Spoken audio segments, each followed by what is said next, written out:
வணக்கம். ஆகாஷ்வாணி புதுச்சேரி செய்திச் சுருக்கம் வாசிப்பவர் இசையமுதா. முன்னாள் கோவா முதலமைச்சரும் மத்திய அமைச்சருமான மனோகர் பாரிக்கரின் நினைவு தினத்தையொட்டி மத்திய உள்துறை அமைச்சர் திரு அமித்ஷா அஞ்சலி செலுத்தினார்.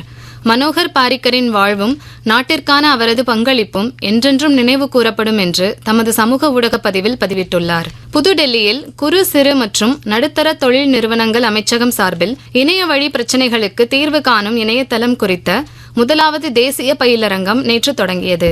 தொழில் நிறுவனங்கள் தொடர்பான வணிக பிரச்சினைகளை தீர்ப்பதற்கு விரைவான மற்றும் தொழில்நுட்பம் சார்ந்த வழிமுறைகளை ஊக்குவிக்கும் நோக்கத்துடன் இப்பயிலரங்கம் ஏற்பாடு செய்யப்பட்டதாக அமைச்சகம் தெரிவித்துள்ளது.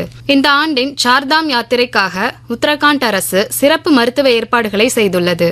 யாத்திரை மேற்கொள்ளும் பக்தர்களின் உடல் நலம் ஸ்வஸ்தியா தாம் இணையதளம் வாயிலாக கண்காணிக்கப்படும்.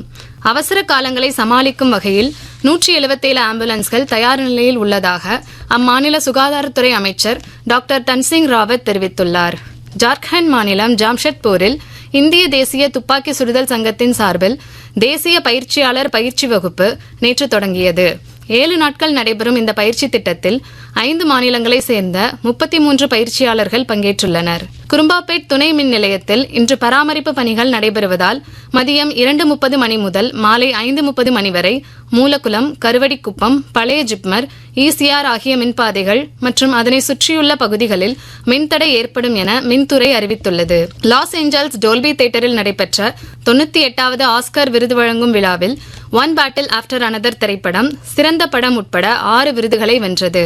ஹாம்னட் படத்தின் ஜெசி பக்லியும் சின்னஸ் படத்தின் மைக்கேல் பி ஜோர்டானும் சிறந்த நடிப்பிற்கான விருதுகளை வென்றுள்ளனர். இத்துடன் இந்த செய்திச் சுருக்கம் நிறைவு பெறுகிறது.